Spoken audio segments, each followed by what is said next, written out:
Hi, my name is Kagiso Themba and you're watching Analogue Culture. Good afternoon, happy Sunday, happy week. Welcome back to Analogue Culture with DJ Ndo-C. Today I'm sitting with Themba, Kagiso. I know this guy from somewhere way different than where we are today. He used to wear mufflers, this guy, like proper attire, man. Proper gentleman looking like attire. And I still think you are that gentleman. Well, yeah, I think we try to You try. conduct our life in a gentleman manner, man. So today I have Kagiso on the show. As you all know, we generally do business talks. We do brand talks.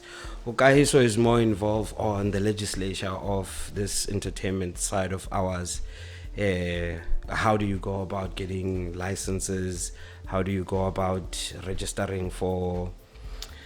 Is it breweries? I think Liquor in general. How do you go about? What is Section 53, by the way? Section 53 is something huge now. And a bunch of other questions that I should be asking him. Welcome to the show, Buff. No, man, thanks for hosting us. Let's take this opportunity to thank you for the great work that you're doing. We've been watching you. We are watching you. We hope the best for your podcast. We hope that you grow. Yeah. And you capture the historical archives of our people. I think our people have made contribution to society. Yeah. It is only through people like you, man, that they get captured. But thanks for having us. No problem, Buff. Kagiso, currently, what do you do? Yeah, currently, in fact, a week ago, as the EFF, we held our provincial conference. Yeah. So I've been elected there in the EFF. Hey, congratulations. No, thanks. I've Yeah. been allocated a desk called the Political Education Desk. Okay. But largely as the party, we are engaged in the what we call 1 million campaign. Yeah. So we're trying to locate all 1 million people who voted EFF. Yeah. Convert them into voters, convert Nice. them into members. So I'm deployed in Napir, it's a place in Overstrand, Yeah. Overbeck area, Hermanas. Yeah. Yeah, so that's what I do in terms of politics. Work-wise, I do procurement. Okay. So I work for a company called Nail Logistics. Yeah. I'm their procurement officer there. Okay. So you're currently working from home. So that's what I do. So you deal with like purchasing $1 million equipment and stuff like that. Yeah, So you spend ridiculous amounts at work. Yeah, man. Of course, procurement has been growing over time. It's Yeah. become instrumental. We're a company of about R1 billion in budget. Wow.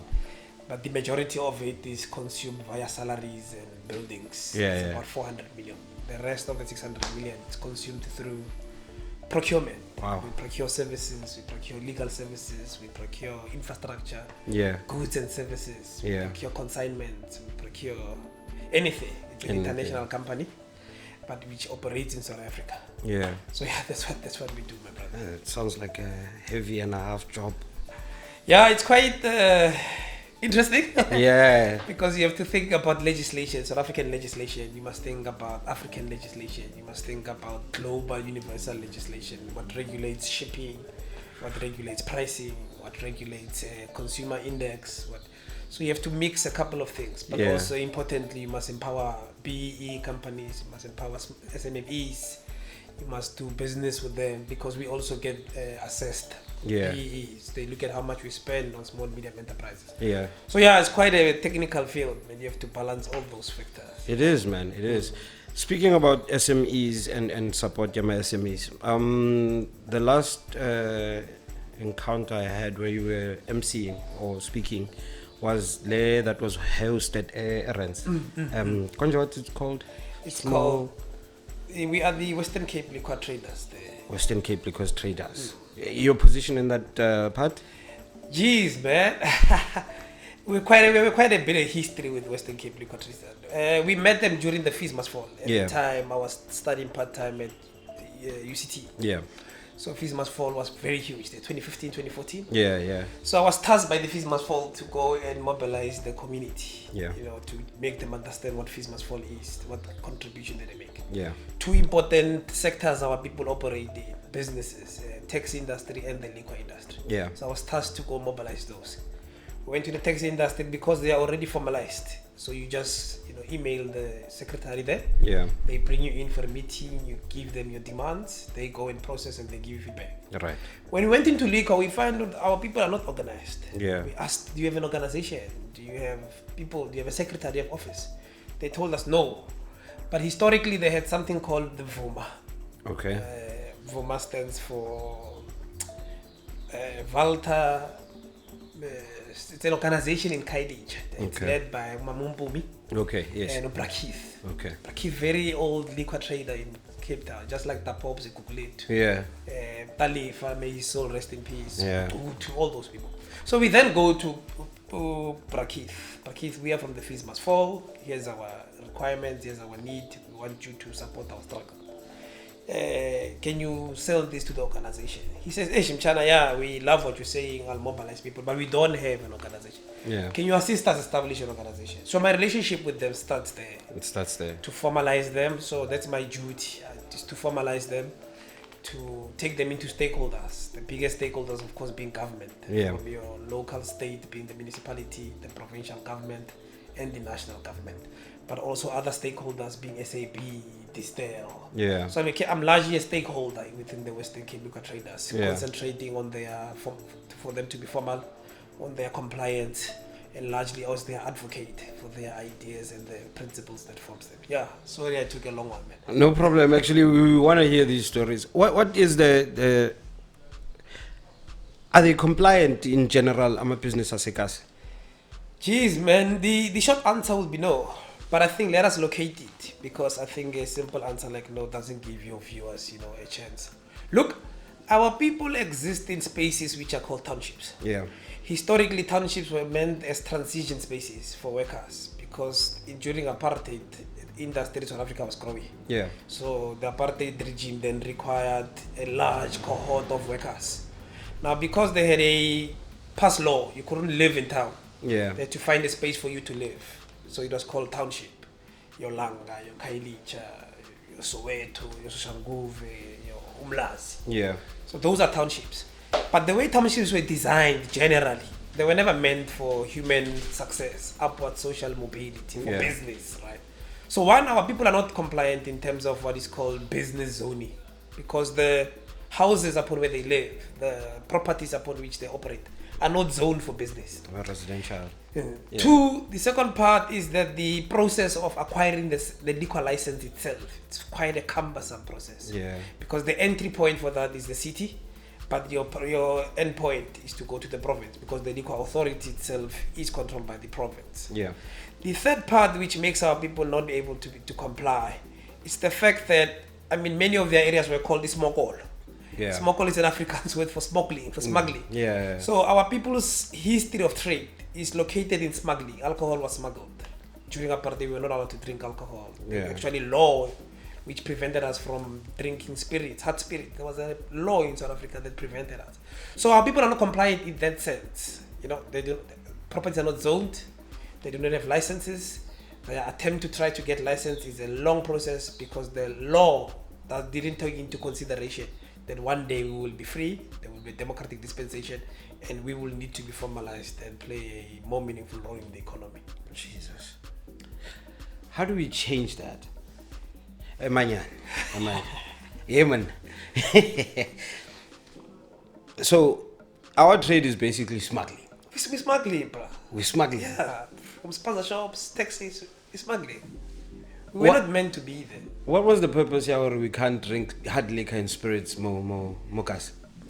You have to locate it, but part of the biggest mistakes our people make is that they think apartheid was merely economic. Apartheid was more than just economic, it was also social.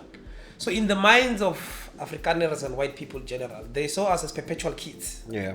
In fact, you must get a speech by Jan Smuts when he delivered the annual Rhodes lecture. Yeah. His paper was titled The Native Question. And in there, he goes deep to locate to the world. But the native in South Africa is a permanent child and can never run the affairs of this country, and therefore must be treated as a child. So that's the first start. Apartheid was very paternalistic towards blacks. So was as permanent kids. So we can't drink. There was a law preventing us from driving cars above 2-liter engines. That's why people were driving Valens and Cressidas then, because they were 1.1, 1.0 in engine capacity. There was a law that prevented us from driving buses, because historically municipal workers were white and they were the bus drivers. But the problem they had was, how do you fetch black people in the township using buses? The white people could not go there. Yeah. So we couldn't drive buses. That's why they came with the train.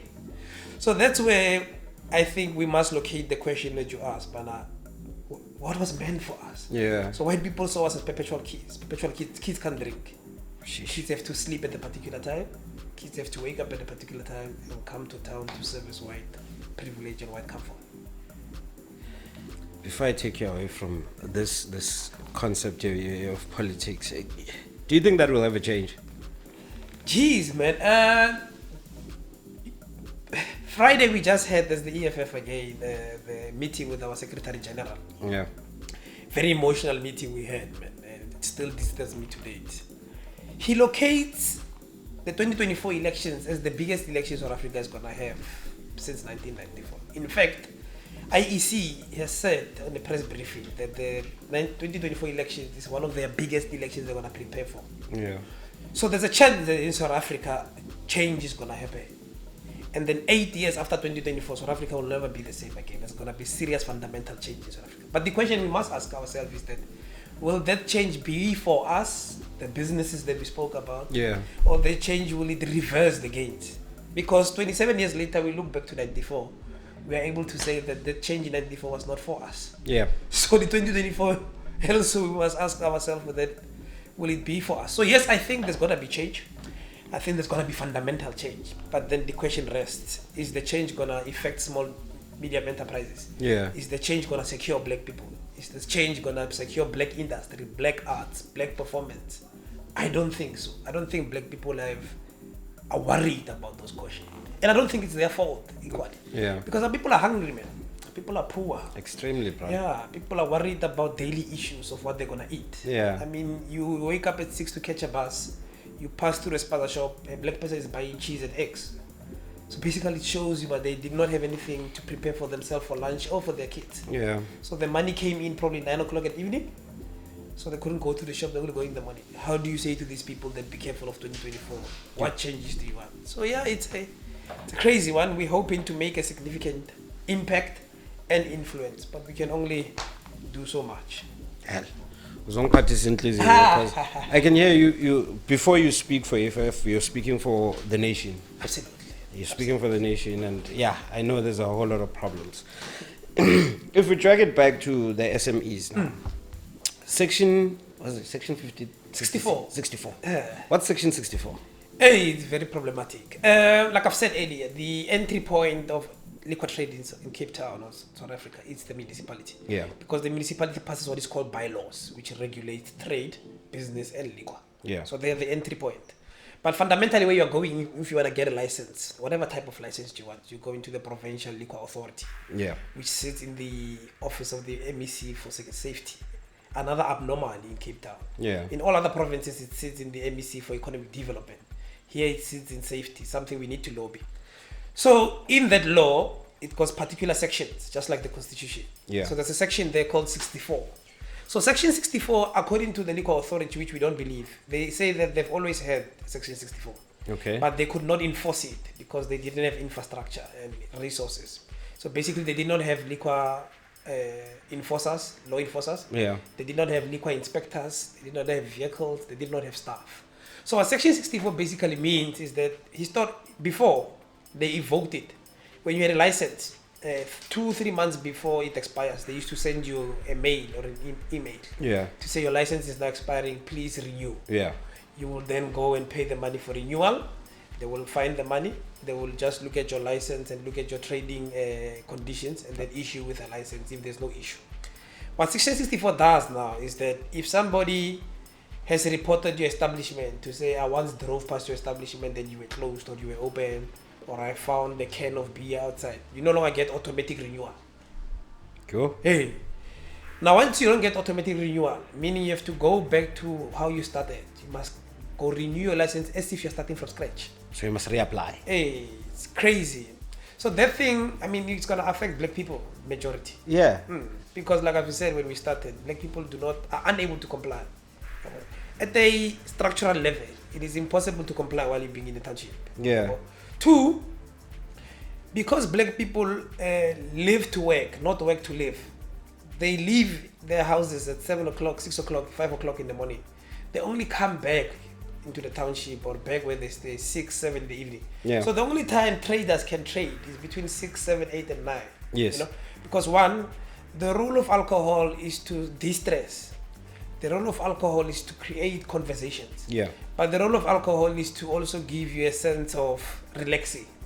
So people, when they come from the harshness of the factory, the harshness of labor, the harshness of capital mode of production in this country, they expect to go into your establishment to come and relax, drink, listen to your music, consume your podcast, you know, Yeah. consume your content. But now the liquor authority says you must be closed by 6 o'clock. So where are you going to trade?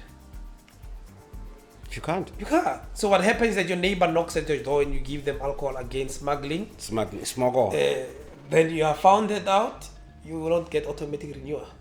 Sheesh. So the idea at a much broader level, what we're seeing is that there's a rise of what we call multinational corporations in this country, conglomerates such as ShopRite, Spar, and all. For example, Spar has consumed all blue bottles. Yeah. Yeah. So what you are seeing in South Africa is that the same, just like in apartheid, there's a reconfiguration of capital, which is how swallowing small businesses and creating bigger business out of that. So what the idea that we suspect is that companies such as ShopRite, Spar, are gonna swallow small traders in the township, Yeah. and then convert them into big. So they're using 1664 to do that. That's why they were able to fund the Western Cape Liquor Authority to have these resources.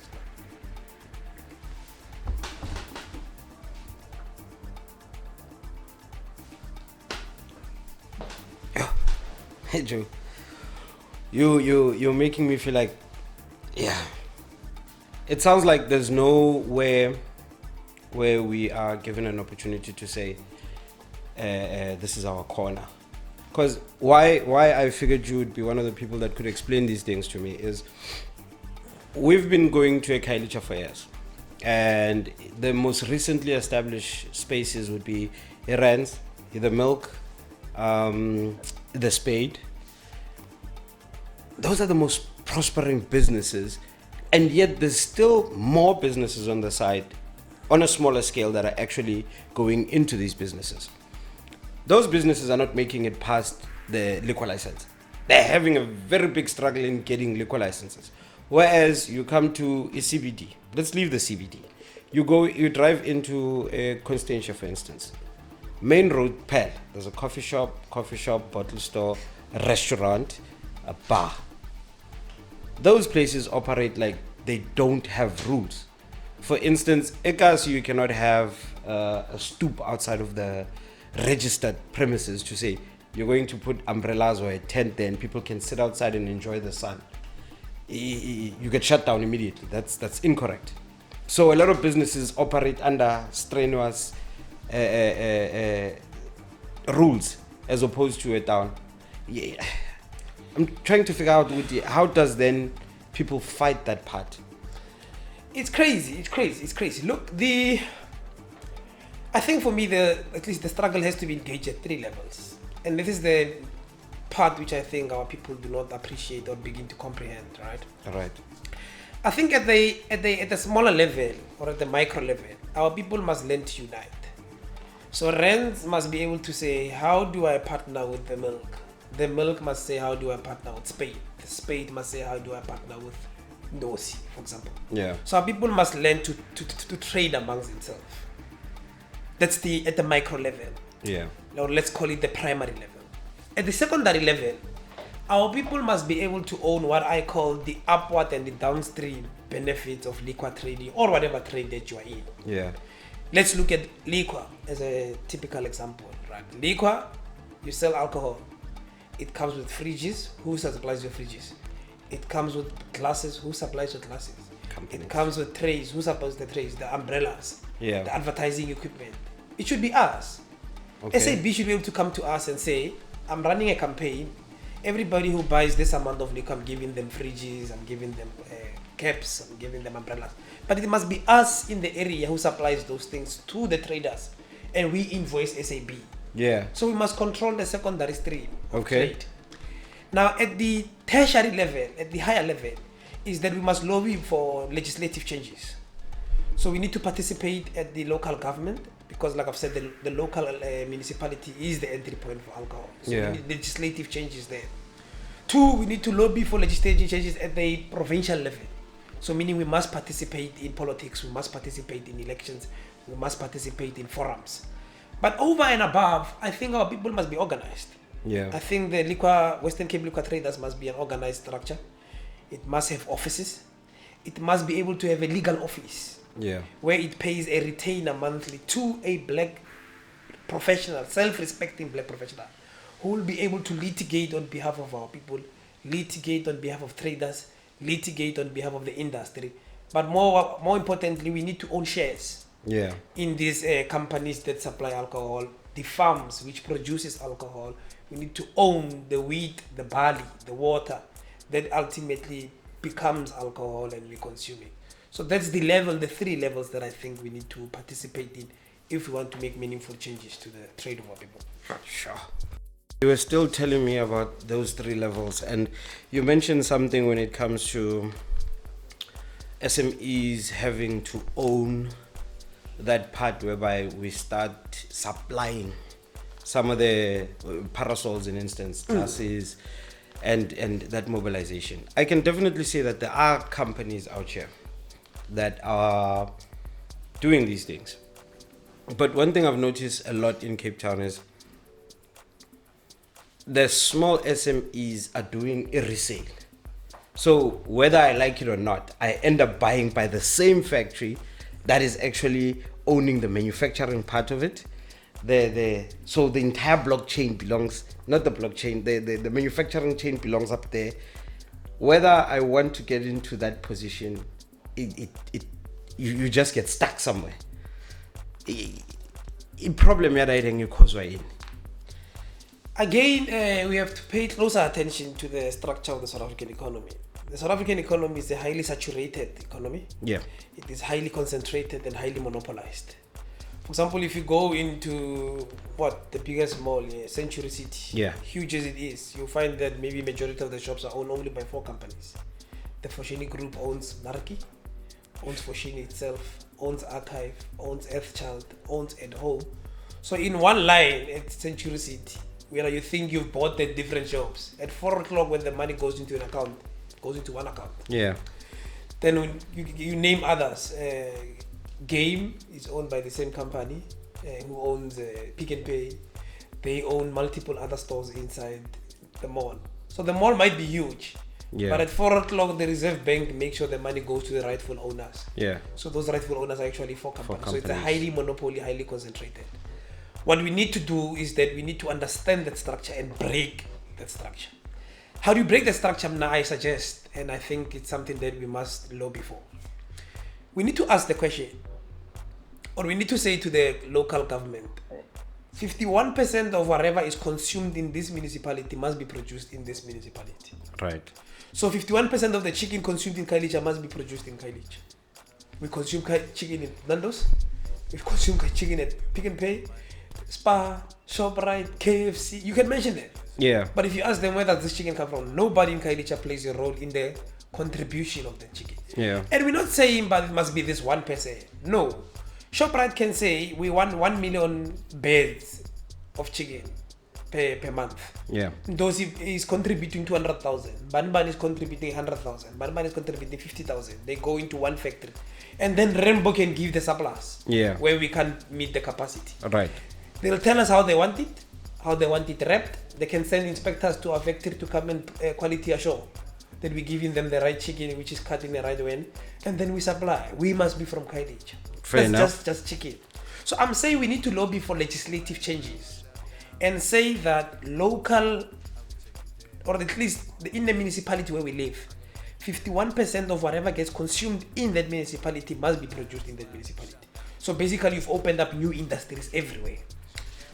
Two, you then say... Sorry, we'll cut up before you pass that thought because it's an important one. There's no land in Cape Town to say you're going to start that. Or am I thinking out of my head? We need to think of land very differently. I think our people have been so abused from land that they have a different understanding of land. Right. Land is everything beneath the soil and on top of the soil. Right. That's what land is. But if we limit it at just the soil or open spaces, you'll realize that we don't have land. So Cape Town has great lands. All you need to do to know that Cape Town has land is when you fly from Cape Town to anywhere. Don't say that. And Don't you look say that. there are pockets of land. Hey. There are pockets of land. I mean, there's land, for example, on the Vanguard Drive. Yeah. Next to the Wingfield, the military base. Yeah. There's land there. There's land in Devonville stretch. Yeah. From Devonville driving straight into Stellenbosch. There's land there. There's land when you drive on the N7 towards Mama's Berry. There's land there. So what the state needs to do is open up pockets of land and make them accessible for these people who would have secured the contract. Because you'll be coming with a contract. I have a contract with ShopRite. They want this amount of chickens. I've been doing chicken farming for the last 2-3 years. I have traction. You might not be formalized, but you have traction. And therefore you have capacity to supply these chickens. And like I've said, ShopRite will send inspectors to you. You will take these chickens not to ShopRite directly, but to their factory. And you will supply together with other suppliers. Yeah. And you give them what they want, and they take to the shops. Yeah. So it can be done. The conversation on paper and the conversation while doing it are two different things. Some of the challenges that... Let's talk about the easiest one here. I want to host an event, and I want to host an event at... let's say an open space in this case, because then there's a lot of farms that people tend to host the events. You want to host an event and you want to host it in a space, a particular space. Obviously, you would have done your market research. How do people get to the space? Not everybody has cars. Majority of the people that would get to that space, pay for this and do that and do that and do that would be this particular group of people. Then you realize, I can't take this event to Mama's Berry, for instance. It has to be closer to the target market, so as I can actually get them to come and spend more money on the event than more money on the traveling. It's tedious to get those licenses. When we're talking about an event license for the day, the tedious process to get there is on another level. Your event date can even pass. You don't have papers, right? But structurally, when it's written down, what you have to do is A, B, C, D, E, F, G. It's easy. But when you get to those A offices, you get to run around for A up to Z in the first office. So A, you've spoken to 100 people already. No response, no answer, no success. Second one, same story. So by the time you get to a point whereby you need to break bread, Tololo. Why I'm highlighting this is, as you're saying, in order to break certain chains and monopolies, you have to do certain things in a particular way. That shit's not easy. Ish. That shit's not easy. And it's not easy, not based on it's not easy based on the response that comes from the people that are supposed to say, okay, granted, you're good here. Or you submit something and then no answer comes back at all. Totally. When you talk of spaces, here's one. And this speaks to the businesses as a sekas. I think me and you, Sila, we know what sitting in a decent bar feels like, looks like. What should I get? What type of service should be there? And I know within the 90% of the people, Bashalikasi, have worked in those spaces. They have an idea. But coming back to Ekasi to open up such an establishment, it's a job and a half. It's a job and a half based on the fact that the capital you require or the support you require is always dealt with numbers. What are your numbers? Are you pulling in 4,000 people? Are you not pulling in 4,000 people? And if you think about it, in some spaces like Cape Town, they even take 50 people, 25 the most, and they get to make their quota because Bavul every day and they do different things every day. There's spaces Ekasi, there's Strandfontein beachfront. Let me not even start the Strandfontein. Just after Muizenberg, exactly. From there, right through to a strand. Is it strand? Strand Gordons Bay. There's nothing there. Jeez, man. Go empty. There's Monwabisi Beach. There's Strandfontein Pavilion. There's Mnandi Beach. There's no Starbucks there, but there's a Starbucks in Muizenberg and there's a Starbucks there past Strand. There's no restaurant in any of those places that I just mentioned. Khayelitsha, I think, in the whole entire South Africa is the only Kasi that has a beach. That's what I don't understand. Then how does then people looking at this from outside and talking about economical development and talking about the entertainment as a Kasi and talking about creating jobs. I mean, me throwing an event is creating a job for 10 DJs. The people that are going to be working at the events, creating a job. If I meet up with such challenges, the idea of propelling this forward becomes a problem. I get stuck. Look, yeah, man, I think you're talking largely to what is called untapped opportunities. Yeah. These are the opportunities that I think our people must be able to grab. But let's take it a step back. There was a fire recently in UCT. Yes. Now, there was a particular response to the fire by even, organizations you never thought they could respond. For example, Uber. Wow, what can Uber do for fire? Uber made trips free for students of UCT when they were being evacuated. Wow. Transport was free on Uber. Okay. As long as you can prove that you are living from UCT, going to a designated area, it was free. 2, you being at home, if you wanted to send water, perishable food to UCT, Uber was free for you as well. Right. You call the Uber on your own app, you put the food, the water in there, and then they take it to the holding area UCT had decided. Uber was free for those services. Yeah. Now, how do we convert such businesses to assist you ferry your patrons from one central point to this event venue in Malmesbury to cut cost? Okay. So we need to lobby companies such as Uber. Now, in order to lobby companies such as Uber, we need the state.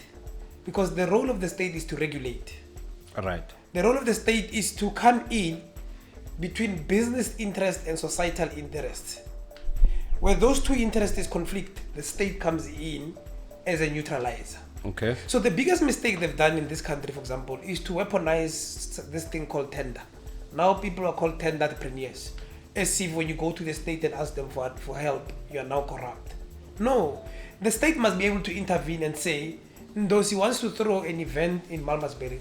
What can we do as the state using what we have, which is legislative power? Okay. We can call Uber and say, Uber, enter into some form of agreement with Ndo-C, which is both beneficial to Ndo-C and beneficial to you as Uber. Yeah. So that's the first thing they can resolve for you. Yeah.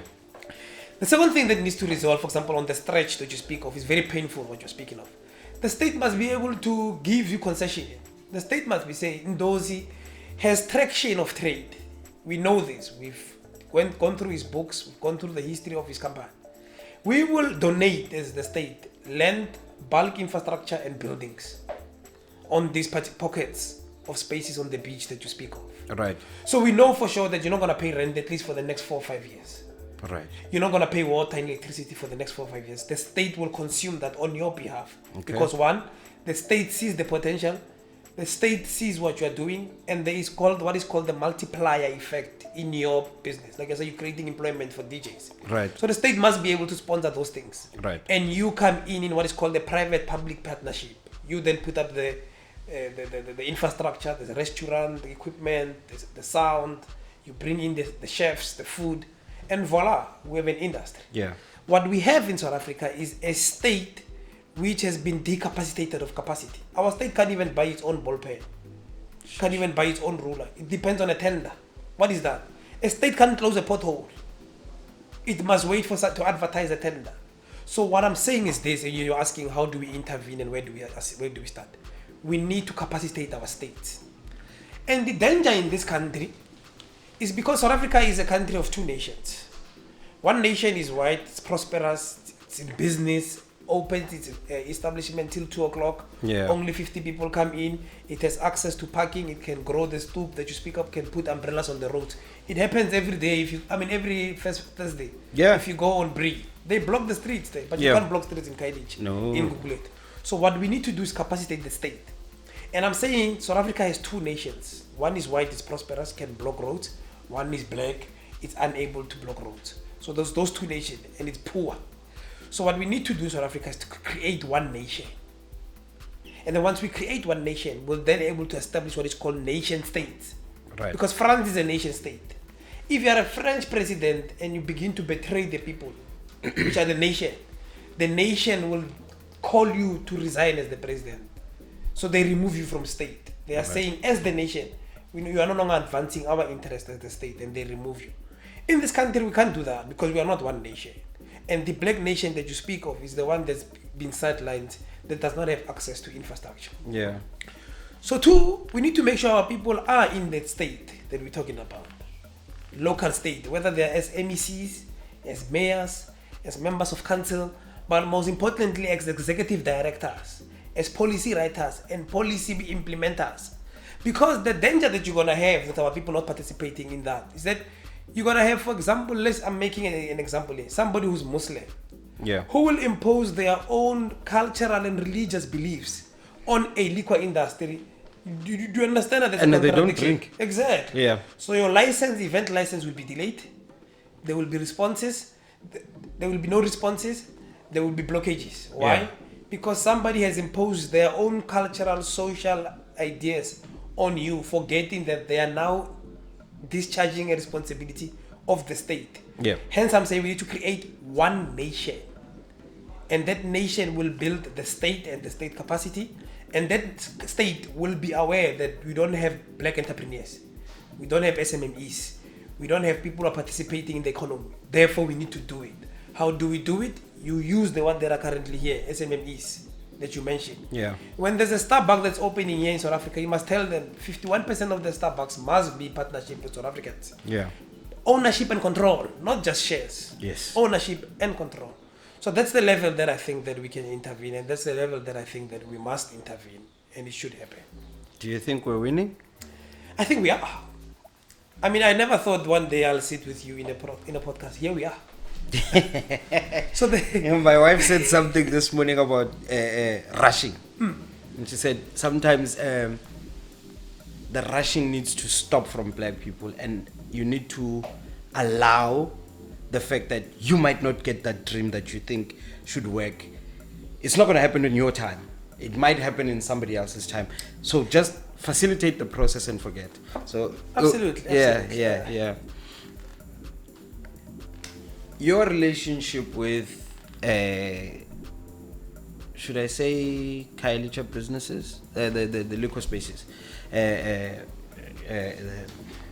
Rents, you've got a relationship with people from Gakutu, you've got a relationship with a lot of these outlets that are actually doing this business. How do those come about in your end? Gee, again, that's another story, man.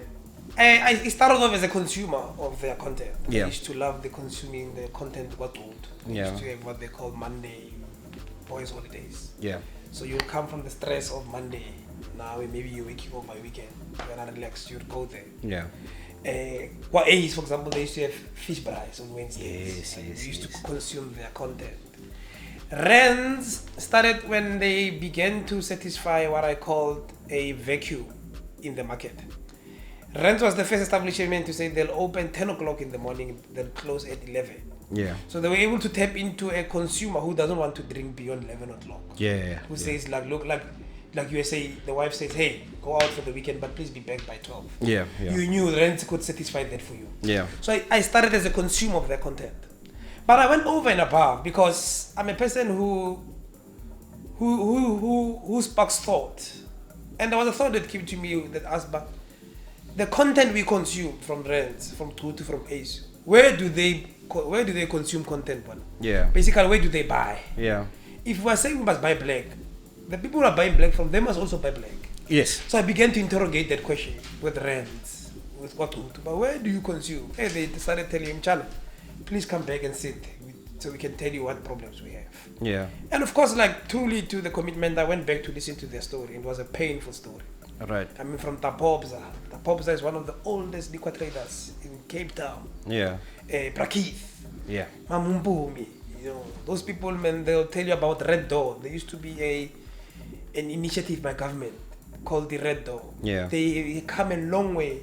Those people are the first people to buy shares at Sun International. Wow. So they started telling me those stories. And I told myself, look, like you are saying, I might not benefit from this. Our generation cannot benefit. But I'm going to make a meaningful contribution into their businesses. And I'm going to make a meaningful contribution in the industry in total. Yeah. So I started consuming at their place. I will also mobilize my own friends to say, look, instead of consuming, like you said, Hot Bay, let's go consume there. Yeah. But what I'll also do is that I'll mobilize skilled friends of mine. So when I come in, I'll be with an IT specialist. I'll be with a person like you, a DJ. Same channel, how do we intervene here? You will say, no, we can't help them, but they must change their speakers and wires. Yes. That's an intervention. Yeah. Somebody will say, hey, but why is their POS system not linked to their accounting system? Yeah. He assists them. That's an intervention. Yes. So that's how we started. And we built relationships. And when we started the Western Cape Liquor Traders, they identified me. Same channel, we can't have this thing without you. And then from there, it's been a healthy relationship to date. Yeah.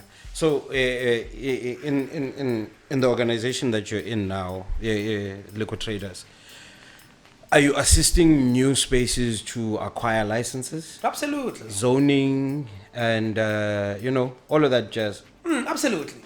Look, the first thing, like I'm saying, I appreciate the work that you're doing yourself. Yeah. I think the biggest mistake we do as us is not to educate our people. So our people will tell you, but I've been selling alcohol since 1993, but you say to them, but you're not formal. Yeah. We ask why, then you take them through the process. So yeah, we are doing that. The first thing we do is to educate our members. Yeah. But what is zoning? What is rezoning? What is a business license? What is a liquor license? Where do you get them? And how do you start the process? So the process gets started by you getting permission from your community that you want to trade in alcohol or liquor and spirits. They will sign a petition to say, look, go ahead. So you have to go around and check whether you are not close to a church, a school. You have to conduct that yourself. Once you've satisfied yourself that you're not, you then have to download the application form and you apply. The first entry point is the city, because the city has to send law enforcement into your area and your space to come and inspect whether you have the toilet, you have parking, if your people will be on consumption. Liquor. But also you must make the decision whether you want on consumption or off consumption or micro processing. Yeah. Once you've done that and you've satisfied them, you must also immediately apply for a business license, what we're educating our people on. Because our people are not applying for business licenses. They're just applying just for liquor license. Liquor license, yeah. So they must now apply for business licenses at the same time. What we also do, we do what is called rezoning. But where we can't rezone you, there's something called temporary departure. Okay. So what we have educated our people on, and it took serious learning of it ourselves and educating ourselves, there's something called temporary departure. So you request permission from the city to temporarily depart from the sole purpose this property you are in was meant for. So if your property was meant only for resident, you want to depart 60% or 40% of it to business. Right. Then we apply for a temporary departure for you. All those documents, much as you are sending them to different institutions, will meet one day at the liquor authority, which is the one that gives you the license. So that's what we're doing for our people. But also we've entered into a relationship with some of the lawyers who belong to the Black Lawyers Association. Okay. Part of what we want to do is to pay them a retainer monthly. So they will deal with our legal affairs. So we want to professionalize ourselves. So what we'll do with our people when they apply for licenses, there'll be a legal person who will come and assist you and take you through the process. When you want an event license and they're delaying you, all you must come to the organization. We will litigate on your behalf. We'll make sure you have an event license 24 hours after you've applied. Our people, the time of our people being sabotaged by people because of their social understanding and cultural, it must come to an end. When you get rejected, we've lobbied the liquor authority. They must give you reasons, step-by-step reason why you are being rejected, but how you can be rehabilitated. We don't take rejection. Yeah. They must say to you, you don't have this, you have 3 months to get it. You don't have this, you have 2 months to get it. You don't have this, you have 1 month to get it. And then when you are being fixing those things, they must give you temporary license, and they must send inspectors every 3 months to check whether you are getting those things, and then you can have a look at them. Yeah, So that's how we're gonna run things going forward. So for people out there about in Cape Town that have ideas, for instance, Siggy's coffee shop, they want to, let's say they decide they want to introduce alcohol into their space. How do they then come to you and say, we'd like to join the organization and be part of the whole processes of running these things going forward? No, beautiful. Like I've said, we are now engaging internally as the members where our offices are going to be. Yeah. But we have the resources. Okay. So whether we put it in town or whether we put it in Kailicha or in township, it's a debate we have it. Yeah. Because it must, like you said, it must be accessible to everybody. Yeah, yeah. So we need to decide ourselves about which place in Cape Town is accessible. So we're going to have offices. Once we have offices, we're going to pay stipends to what we call interns. So we'll give an intern a baggie and forms. They will go to the community of traders. Yeah. And go ask them, do you want to join? We're not going to force you. Yeah. Do you want to join? Yeah. But also, my brother, I think it's important that our people start paying subscriptions. Because once a person pays 10 rand or 2 rand subscription, they want to follow it. Yes. But I've paid money, I want the service. Where is it? So we want to introduce a subscription that Yeah. people will pay so that they can be serviced. But in that office, there'll be a legal office, like I'm saying. There'll be the organizer, there'll be the secretary, and there'll be these interns. Yeah. They will receive your application at Sigi. They will tell you what you need to have in order to be compliant. Yeah. They will also assist you to be compliant. And they will walk with you the journey.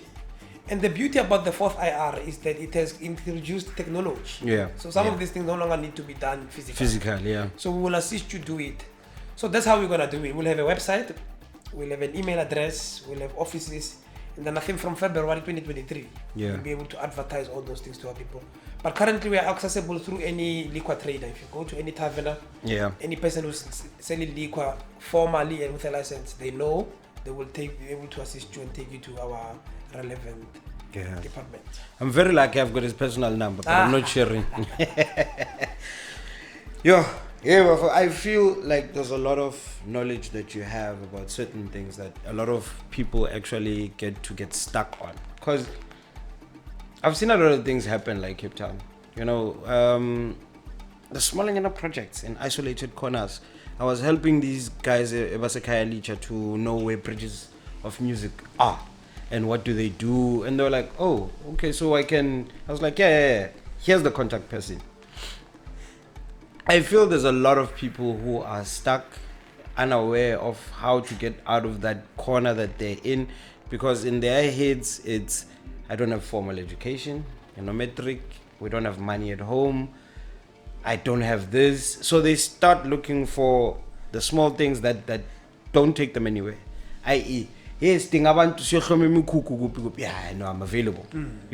And I those are some of the things that won't go to. They don't progress you, but and then you're there for the next 40 years, waiting for a house. Whereas this is the time whereby those people can actually engage in certain things. I don't have formal education, but these guys are looking for people about to form.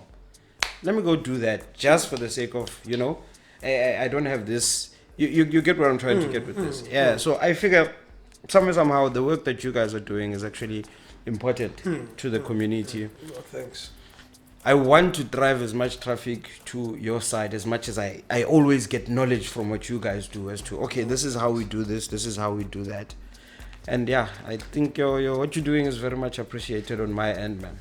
No, thank you very much. We think that we're also operating at a very low level. There's more we could do. But and I think you are correct in your assessment, but South Africa is an abnormal country which we've normalized certain things, right? We've normalized the abnormality. What is one of these abnormalities that we've normalized? And I think it's a campaign that I think we can do with you. The South African education system, for example, is presented to you as a commodity. You pay for it. Yeah. So basically, what they are trying to say, the system is saying to you is that it is a commodity that must allow you to consume other commodities. Because you have a degree, now you think you can afford the car, you can afford a house, I can afford certain clothes, I can afford certain restaurants. And when people ask you, why do you want this amount of salary? You say, because I have a degree. So what the system has infused in you is that it is a commodity that allows you to consume other commodities. Right. We must change that thing. What as black people we should do, education must imbue in us a social responsibility. And what do I mean by this? What stops black doctors to say one day a month they will go and give medical assistance and checkups on our people for free in the township? Nothing. What stops black lawyers to say just one day they will go into the community and ask people, do you have a legal matter? Do you have a legal issue? Do you know there's something called legal aid? Can we assist you? What stops them? Nothing. Exactly. UNISA is doing it through, and it's a friend of mine who presides there that you must also meet. Yeah. Through their UNISA law clinic. They call it street law. What stops academics from UCT and so forth to go into our communities and ask them, what service can we help you? But they won't do it. You know why? Because the system has taught them that your degree must allow you to consume other things. Okay. So whenever you put your degree in practice, it must give you money. Right. So they think that a degree is because it's a commodity, they must consume other commodities. We must change the philosophy and we must actually make it a law. And it was like that, if you remember way back. Nurses used to come to our houses to come and check up on our parents. Yeah. What happened to that thing? I think it's something that we should bring back. So you're correct. Part of what we should do is, as the Western Cape Liquor Traders, is to put up maybe every once in a month a couple of academics, lawyers, professionals, call or visit all traders, whether formal, informal, legal or illegal.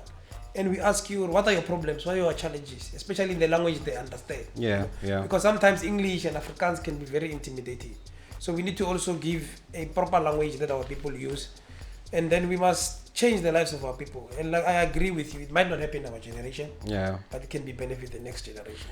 Yeah, because I think if we had a lot of information accessible to abantu abaningi, it would actually help.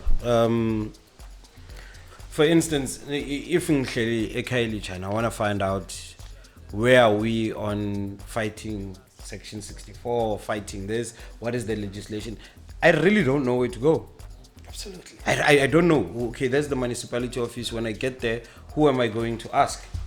I really don't have a clue as to where to start. So you have to go and find out. And it's actually nice knowing a lot of people, because then it's easier to pick up a phone and say, Echo, A, B, C, D, E, F, G. And then you'll get the information. But Nakona, it's one of those things whereby I can review a book for you. Until you read it, you won't really understand what I'm telling you. Absolutely. Right? So I can always ask questions and someone can give me answers. But until I read that actual thing for myself and understand how do I apply it, it's you know? Absolutely. I couldn't agree with you more, man. I couldn't agree with you more. We need to change the way we do things. I mean, these offices themselves are very intimidating to our people. Extremely. They are glass. They are built very high. I mean, that's the abnormality that I speak about to you. Yeah. You know, the craziness of colonialization in South Africa is that it has also colonized our understanding of architecture and building. South Africa is an abundance of sun. South Africa is an abundance of beautiful weather. Why are we building infrastructure that does not have access to sun? Exactly. Why are these offices looking the way they look? It's because they were built via European understanding of architecture. Yeah. They were not built giving African understanding. Yeah. If you look at our people, and they demonstrate this when you go to rural areas, how they build huts, how they build where they stay. They build in a manner that is sustainable, environmentally sustainable. Yeah. But also that appreciate nature where they are. Yeah. You know. So I'm saying this is what we need to collapse. The attitudes in these buildings, Yeah. the attitude of the people who work in these buildings, but the buildings themselves must not be intimidating. The role of this government infrastructure and buildings is to service the people. Yeah. So they must look like the people, accessible to the people, and be for the people. For example, what stops UNISA, CPUT, UCT taking one of their faculties each into Gugulethu Nothing. or township? Nothing. We open restaurants around there. We give entertainment. What's all there? You know, what you're talking about now, I asked clearly, it was lockdown. We came out of lockdown and realized that people can work from home. They can work from home. So the entire CBD was not making money. It was not. If we're going to look at Kailicha and look at Kailicha Mall, Ngapa, we've got Kailicha Hospital. We've got Home Affairs here. We got the mall here, with particularly shops that are not really owned by black businesses. We've got the hall here. Why is there no ABSA building around those areas? Because it is referred to as the CBD as a Kailicha, where ABSA can bring a call center yabo, F&B. Like the majority of the people that work in town that are not in retail, why can they not be housed where they stay? Because then it would say, I don't need to spend money on transportation. So the 5,000 that I get, I can spread it, you know, in my own space. But you must all still jump on the trains, jump on the taxis, and come spend your lunch money here and go back home, where it makes no logic. It's crazy, my brother. And to demonstrate this craziness, on the N2, there's a bus lane to Cape Town, but there's no bus lane coming back. So they want us early in the CB that you speak of, but they don't want us early at home. It's an abnormal. It's abnormal. It doesn't not make sense why ABSA vehicle financing is not in Khayelitsha as an office. It does not make sense why Nedbank housing, home mortgage is not in Khayelitsha. People are buying homes and taking mortgages. Yeah. So that's the craziness. But at least what they are signaling to us, these institutions, is that we are subhuman to them. And we must live in subhuman conditions. And some of these resources, according to them, are not meant for the subhuman people. Yeah. So what we need to do collectively is to come together and prove and confirm to them that we are actually humans and we can think, you know. And I think that our biggest possibility for me lies in SMMEs, lies in the work that you guys do. Yeah. You know? And I think that's a good start in what you guys do. You must just build from your successes, correct each other, partner, so that we can bring this dream of making, you know, our townships much more habitable. But also we must create our township to be, because we live in spaceless spaces in township. Yeah. We must make a deal with what is called the spatial planning, because spatial planning has created animosity in our people, because they live on top of each other. There's always violence, there's always fighting, there's always clashes. So how we need to do with that is that we need to declutter townships. We need to create new cities. It does not make sense why South Africa only has 5 metro cities.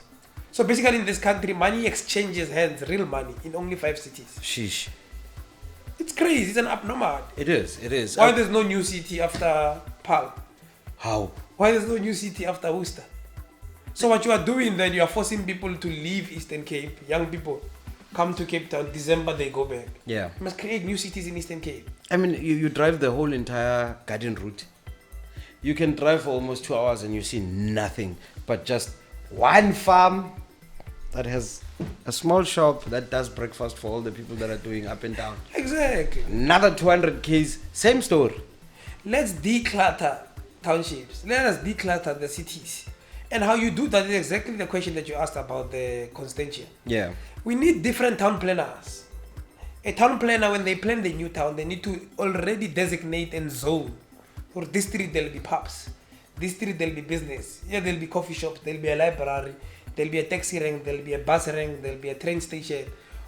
Already, you must design it there. There must be a 24-hour clinic. Yeah. But our people don't only get sick in the morning. No. So we need new town planners. We need people who have a different thinking. We have people who need to prioritize the nation, like I've said. Yeah. And once they are imbued with that social responsibility to build a new nation, to build a new town, then we will be decluttered. Our people no longer live in spaceless spaces. Our people will be able to venture. Our people are able to travel. Yeah. And once they travel, they open their minds, expose them to other opportunities. They will be able to bring them back, and we're able to build a prosperous country, create employment. Yeah. The necessary employment that's required in this country. Yeah, true that. But without holding you for long, I still want to chat and just talk, because I think there's a lot of information that you have that could help declutter even my social thinking concept, you know, make me understand certain things. And I'm sure even the watchers and the listeners would actually still want to hear more. So when you get time again, please do inform me. I want to come back and I'll ask you the questions that I'm going to pick up now, based on, obviously we touched here, there and there about certain things. So people will want to know, how do we get assistance here and assistance there? If they want to contact you directly, is it possible? Yeah, it's possible. We are available on Twitter, Facebook, and social media. Yeah. We are available through those mediums. So if they want to make contact, they can do that. My name on Facebook is Kagiso Themba. Yeah. They can inbox us and then we can respond to particular questions. Yeah. Yeah. Like you say, we've touched on so many things. But I'm glad that you came to interview us and gave us an opportunity to deposit some of our own ideas. Yeah. And Yeah. I'm also yeah. hoping that there'll be reflect back to say, Yeah. "But he was wrong here, he was right here. Can't he look at this like this?" Because that's what engagement is supposed to do. Yeah. True. And to all your viewers, many listeners, hope you keep following the analog culture. Hope you follow Ndo-C. He's doing some great work. And hopefully, my brother, we create new TV and new content. You know, we can no longer consume traditional media. No. It does not speak about us, to us, and for us. No. So thank you for this opportunity. Thank you, Puti, for being with me. Guys, do catch us on the socials. And yeah, I think I always say this, but I still want to see everybody again and again and again. Because then I think there's a lot of knowledge to be gained from people, and it's very valuable knowledge. Yeah. Thank you very much for joining us today. This is DJ Ndo-C signing out on Analog Culture. #PA. Woo!